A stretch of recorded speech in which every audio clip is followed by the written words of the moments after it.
healthy. Today we will be discussing mode. Discussing mode today. It's kind of a revision from what we did yesterday. I've summed up what we discussed.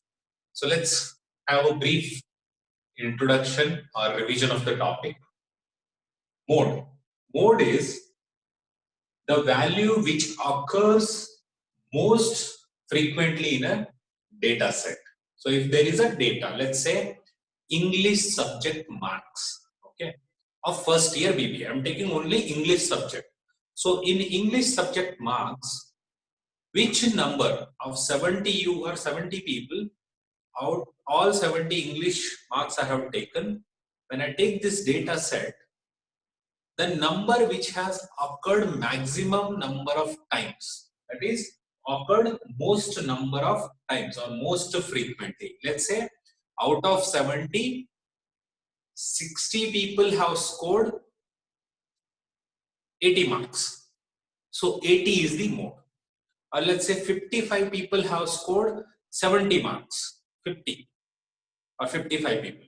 So 55 people have scored how much marks? 75. So 75 has occurred maximum number of times. That is occurred most frequently. That is why 75 is the value,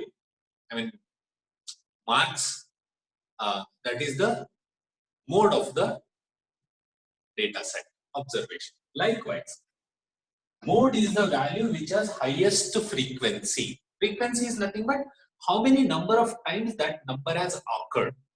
You know the frequency distribution table, right? Like 10 to 20, 20 to 30. We do the tally bars, right? We do these tally bars. So what is this basically frequency? This is telling how many times this has occurred. Okay, how many times that number has occurred. So here mode is the value which has highest frequency. So here x, if I take, it is 15 and it is 25. The number which has highest frequency is the mode of the data. Okay, this is mode. Very simple to understand.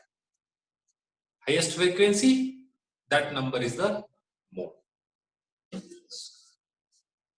So there are some assumptions when we do the calculations here. First one is continuous frequency distribution with exclusive class intervals. If a frequency distribution table is given and there is a grouped data, it has to be continuous frequency distribution. Continuous frequency distribution with exclusive class interval. That is even 10 to 20, 20 to 30, 30 to 40, 40 to 50. This is how. So exclusive class intervals, continuous data. Second assumption is class intervals must be uniform. Width is same. Width is nothing but your magnitude. So magnitude of all the classes should be same. See, 10 to 20 magnitude is 10. 20 to 30 magnitude is 10. 30 to 40 magnitude is 10. Likewise, 40 to 50 magnitude is 10. So in all the data, grouped data, when all the class intervals must be uniform and the width should be same. So these are the two assumptions. One is continuous frequency distribution table with exclusive class intervals and uniform class intervals with same width. These are the two assumptions. Next is how to do the calculations. Okay. So frequency distribution table is given. This is the table which is given. For example, this is the frequency distribution. There is only one mode here. One mode in the sense there is only one number which has highest frequency. That is why we call it as unimodal. Unimodal in the sense only one number has highest frequency. So this is the data given. X is the value. F is the frequency. So X is the value. A has occurred 3 times, B has occurred 4 times, likewise C, D, E. Okay, numbers. So here in this table, frequency distribution table, the X value which has highest frequency is the mode. Okay, is the mode. That is, mode is the value of variable, that is value of X with the highest frequency F. This is one. There is again second type of data in grouped data. When we have class intervals, how to calculate the mode? So grouped continuous frequency distribution table. See here, based on these two assumptions. One is continuous frequency distribution with class intervals, and class intervals must be uniform with same length. So this is frequency distribution table with your class intervals, right? Class intervals are given and frequency is given. Now, in this situation, how to calculate mode? So there is a formula here. Mode is equal to L plus H F1 minus F0 divided by 2 bracket F1 minus F0 minus F2. This is F2. So formula is L plus H bracket F1 minus F0 divided by 2 F1 minus F0 minus F2. Now, what is L here? L is lower class limit.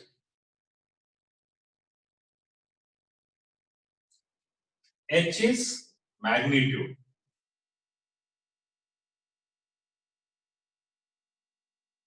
H is magnitude.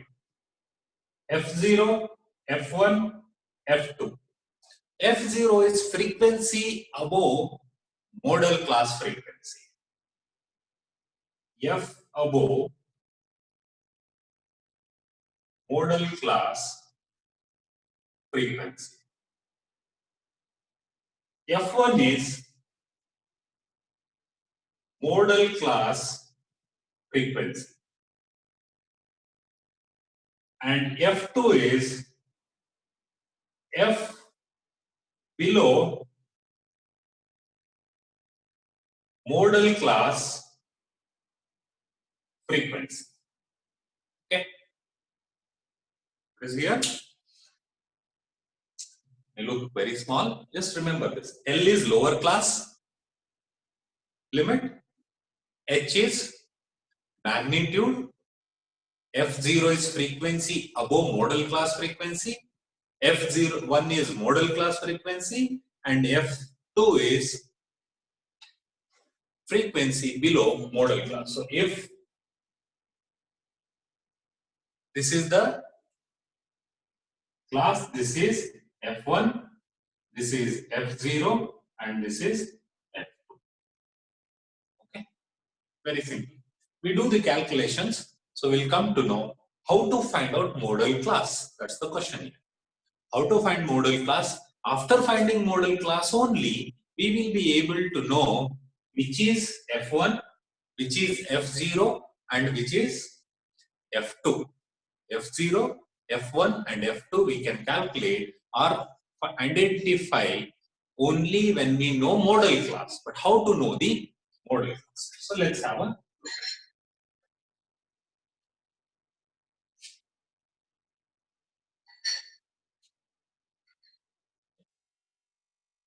Now I told you how to calculate the mode. Okay.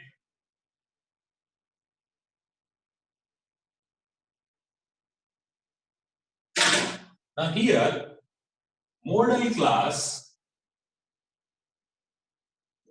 is nothing but your class interval with highest frequency.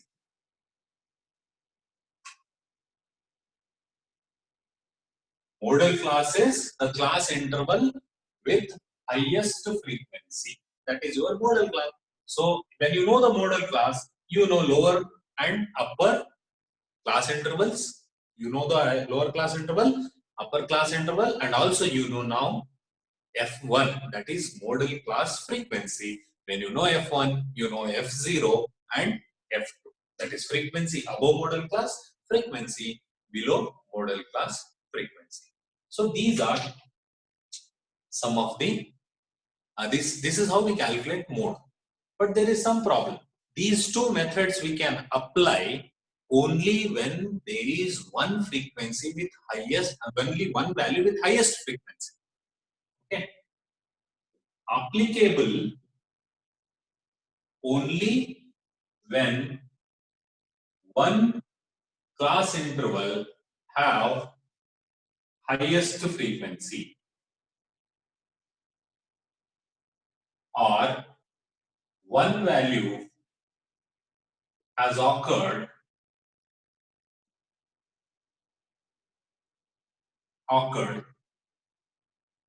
highest, or you can call it as frequently. It has occurred frequently. So it means if class intervals are given, then in all the class intervals, only one class interval should have highest frequency.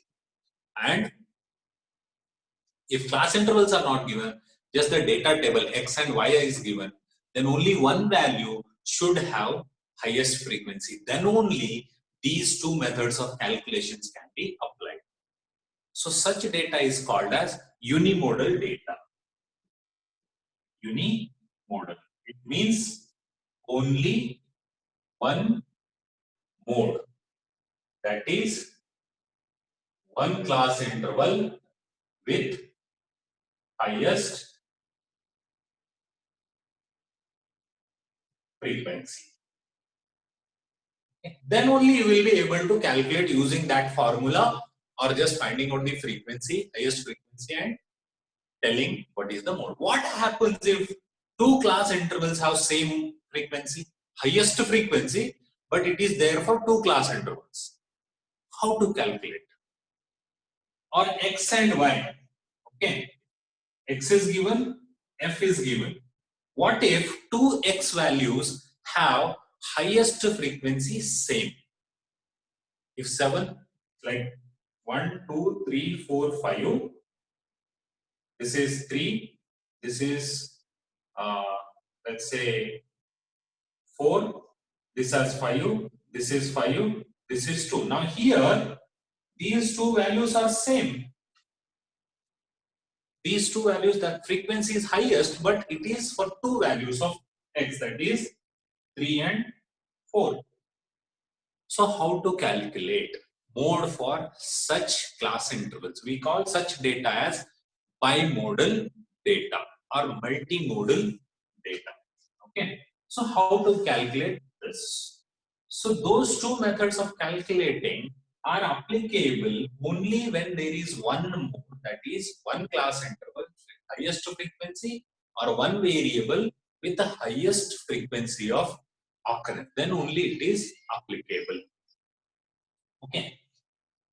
So, and not applicable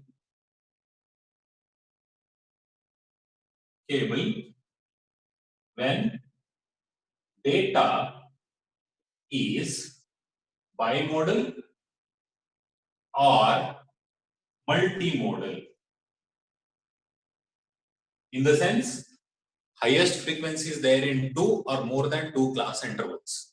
Same frequency, equal frequency, highest. Or irregular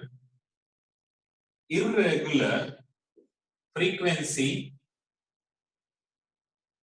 distribution.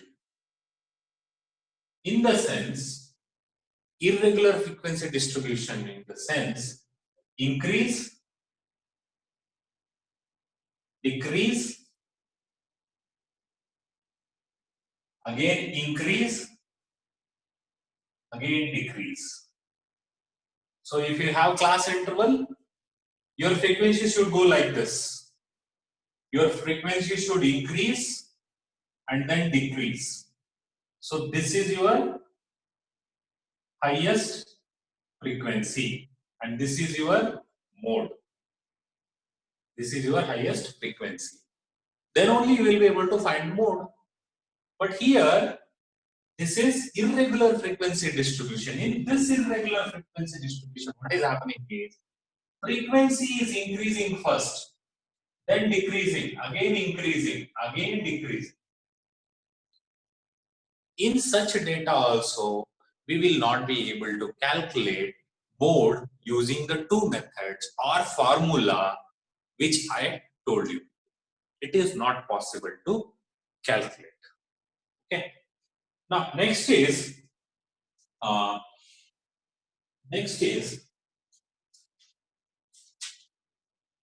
so there are two.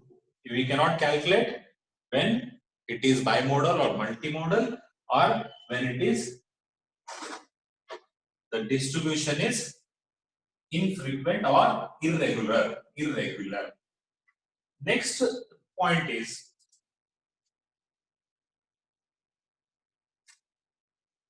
if maximum frequency occurs in the beginning or if the maximum frequency is occurring in the beginning of the class intervals or at the end of class intervals in the data. So what I'm trying to say, your highest frequency is in 0 to 10 or your highest frequency is in 90 to 100. Then also you will not be able to calculate mode. How? If I say this is your modal class, then this is your F1. Where is F0? There is no frequency above modal class because 0 to 10 is the first class from where it is starting. So you will not be able to know the F0. Likewise, if it is coming in the last, highest frequency is in the last class. You know F1, you know F2. Sorry, you know F1, you know F0, but you don't know F2. F2 is below modal class. There is no class. So you will not be able to find F2. So in such cases also, you will not be able to calculate mode. So there are two methods for calculating mode when data is this type.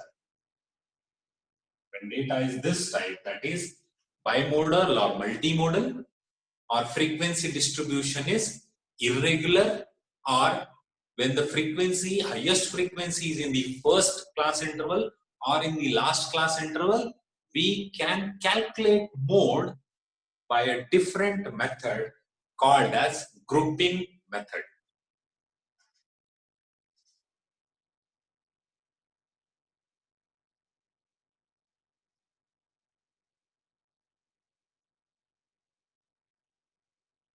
So here, for such data,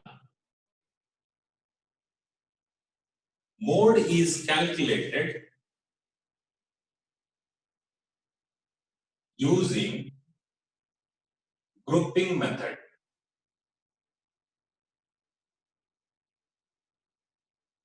Grouping method. When, so remember this grouping method, we are going to remember this grouping method, we are going to solve problems on this also. Grouping method when data is bimodal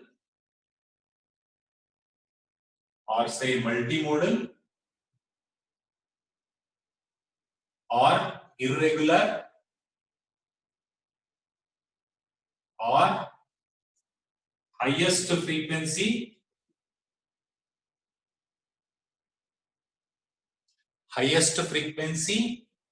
in the beginning or at the end at the last class interval.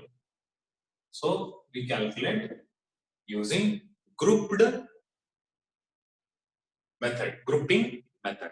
So in grouping method also, if we get two highest frequencies, or if you are not able to calculate, Then there is a next technique, third method of calculating mode by using a formula called as relationship between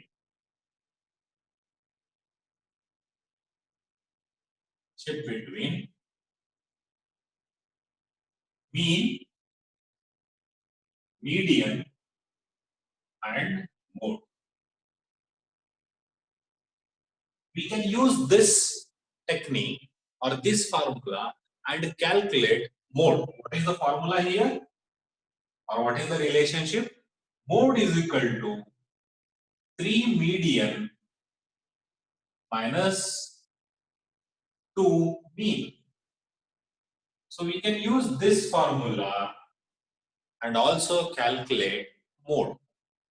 So first, straight away, if the highest frequency, that value is the mode.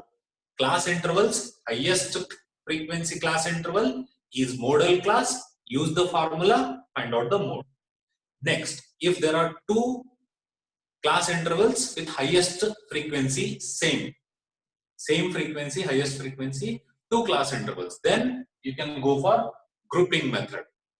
From grouping method also, if you are not able to calculate, because the data is irregular, data is bimodal, multimodal, or starting or end of the class intervals, highest frequency has occurred, you use grouping method. From grouping method also, if you are not able to calculate, then you can use this relationship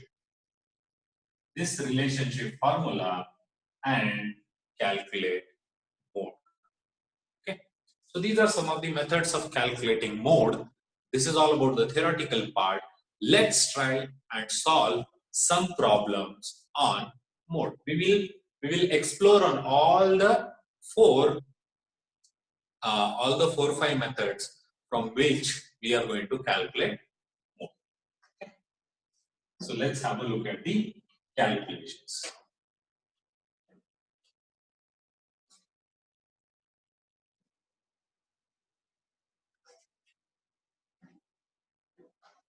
Right. So let's see the first